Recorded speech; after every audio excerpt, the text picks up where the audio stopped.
یقین اس لیے ضروری ہے کہ یقین کے بعد جو ہے اعمال کے نتائج برآمد ہونا شروع ہوتے ہیں.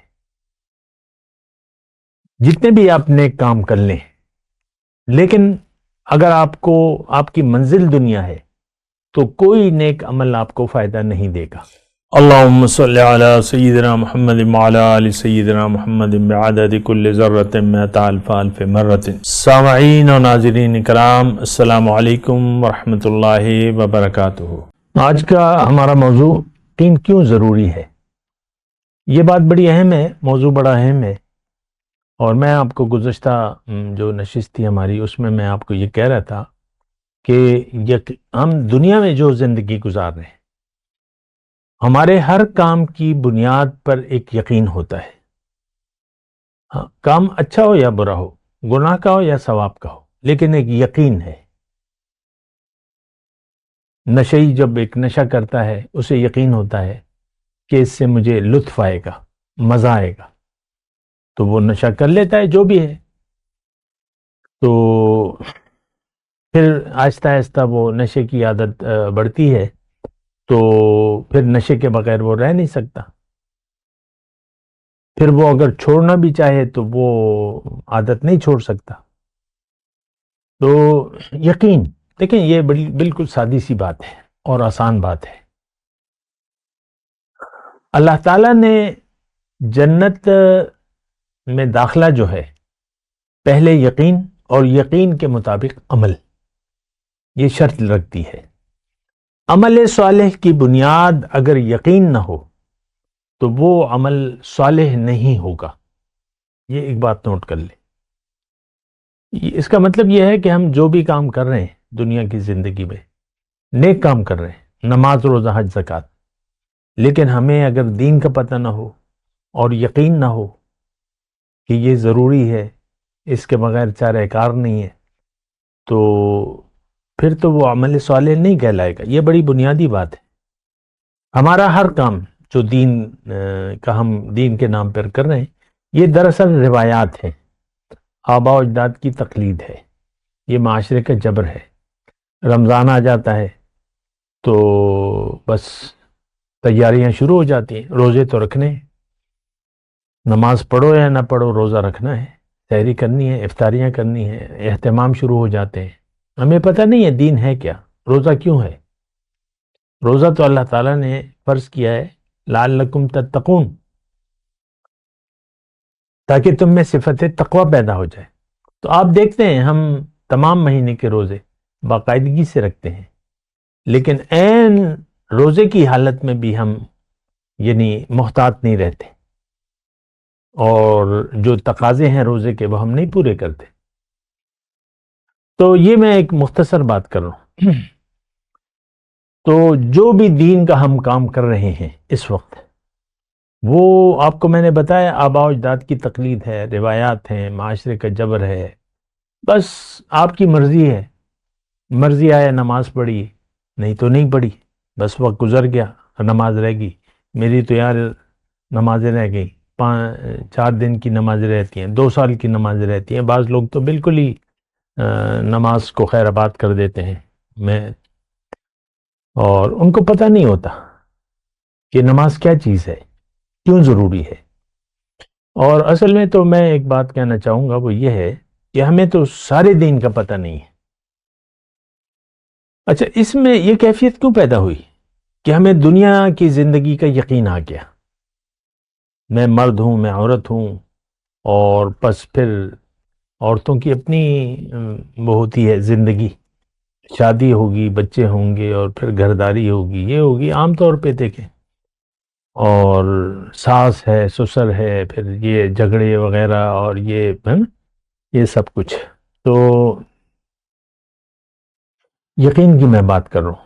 میں آپ کو یہ کہہ رہا ہوں کہ یقین ہمارے دنیا میں جو ہم زندگی گزاریں اس کی بنیاد ایک یقین ہے. دیکھیں، ہمارا رخ اللہ کی بجائے دنیا کی طرف ہے، کیونکہ ہمیں ایک دھوکہ لگ گیا ہے کہ دنیا کی زندگی حقیقت ہے، اس کی کامیابی حقیقت ہے، اور اس کا نقصان بھی حقیقت ہے. شادی ہو گئی، بچے نہیں ہو رہے، تو آپ دیکھ لیں جو جس کے بچے نہیں ہوتے وہ ان کی کیفیات دیکھ لیں آپ، افسردگی اور یہ اور وہ. تو ہم دنیا میں ہر کام ایک نتیجے کے لیے کرتے ہیں، اور نتیجہ ہم دنیا ہی میں چاہتے ہیں. آخرت پر ہمارا آج کے مسلمان کا یقین صفر ہے. یہ دنیا کے لیے زندگی گزار رہا ہے، دنیا ہی اس کا مدعا ہے زندگی گزارنے کا. آخرت پر ہمارا یقین نہ ہے، نہ ہم سوچنا چاہتے ہیں آخرت کے بارے میں کیا ہوگا، کیا حال ہوگا. نہیں، یہ ہماری مسئلہ نہیں ہے. جو بھی ہوگا دیکھا جائے گا، دیکھیں گے، دیکھا جائے گا، دیکھی جائے گی. ایک عام وہ ہے، آپ اگر زبان سے نہیں بھی کہتے لیکن اگر آپ آخرت سے غافل ہیں، یعنی آپ کی سوچ میں نہیں آ رہی آخرت، تو اس کا مطلب یہ ہے کہ آپ کو آخرت پر یقین حاصل نہیں ہے.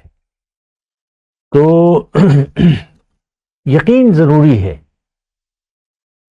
یقین اس لیے ضروری ہے کہ یقین کے بعد جو ہے اعمال کے نتائج برآمد ہونا شروع ہوتے ہیں. جتنے بھی آپ نیک کام کر لیں، لیکن اگر آپ کو آپ کی منزل دنیا ہے تو کوئی نیک عمل آپ کو فائدہ نہیں دے گا، یعنی اس کا نتیجہ نہیں برآمد ہوگا. آج کروڑوں نمازی ہیں اور کروڑوں روزے دار ہیں، لاکھوں لوگ حج اور عمرے کر رہے ہیں اور اربوں روپے زکوٰۃ دی جا رہی ہے، لیکن کوئی نتیجہ نہیں برآمد ہو رہا. یقین ضروری ہے. کیوں ضروری ہے؟ یہ آج کا موضوع ہے. اس لیے ضروری ہے کہ یقین کے بعد جو ہے آپ کی نیکیاں شروع ہوتی ہیں، آپ کا آخرت کا اکاؤنٹ کھل جاتا ہے. ہمارا یقین دنیا پر ہے، دنیا کی زندگی ہمارے لیے اہم ہے، اس کی کامیابی ہمارے لیے کامیابی ہے، اس کی ناکامی ہمارے لیے ناکامی ہے. مطلب ایک عورت ہے، شادی دھوم دھام سے ہوئی، 1 مہینے بعد طلاق ہو گئی، تو کیا وہ عورت خوش ہوگی؟ حالانکہ بس ایک امتحان ہے، آیا ٹھیک ہے. لیکن آپ دیکھ لیں، میں ویسی ایک بات کر رہا ہوں مثال کے لیے، اور یا بچہ ہو گیا، 3 سال بعد بچہ مر گیا، آپ دیکھ لیں وہ لوگ تو خوش نہیں ہوں گے. اللہ کے فیصلوں پر ہم نہ راضی ہیں نہ ہو سکتے ہیں، کیونکہ ہمارا زندگی کو دیکھنے کا انداز ہی مختلف ہے، وہ نہیں ہے جو کہ ہونا چاہیے. مومن کی زندگی، مومن کے لیے دنیا کی زندگی ایک امتحان ہے. جو بھی ہوتا ہے وہ اس پر راضی ہوتا ہے. مومن اللہ کے فیصلوں پر راضی ہوتا ہے. اور ظاہر ہے کہ ہر چیز جو ہے دنیا کے بارے میں ہر چیز لکھ دی گئی ہے. آپ کا رزق، آپ کی بیماری، آپ کا جو بھی ہے، آپ کی اولاد یا جو بھی ہے، وہ اللہ تعالیٰ کے یہاں لکھ دی گئی ہے، تقسیم کر دی گئی ہے دنیا. تو مومن دنیا کی زندگی کا چونکہ طالب نہیں ہوتا، یہ آخرت کا طالب ہوتا ہے.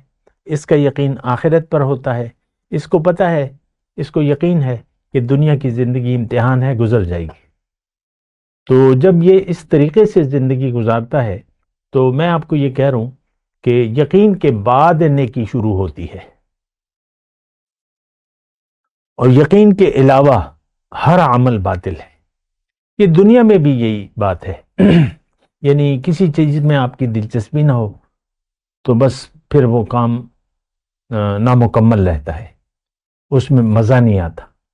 بہت سے یعنی طالب علم اسکول کو جاتے ہیں لیکن ان کی دلچسپی نہیں ہوتی، تو ان کو مزہ نہیں آتا، پڑھائی میں مزہ نہیں آتا، دل نہیں لگتا. تو یہ یقین دیکھیں، ہر چیز میں یقین ضروری ہے. دنیا کے کاموں میں سب سے پہلے دیکھ لیں کہ ہم وہ کام کرتے ہیں جس پر ہمیں یقین ہو. ہم برے کام کر رہے ہیں، ہمیں یقین ہے کہ یہ اس سے ہمیں مزہ آئے گا، لطف آئے گا، اور وغیرہ وغیرہ. وآخر دعوانا الحمدللہ رب العالمین. مولاي صل وسلم دائما ابدا على حبيبك خير الخلق كلهم.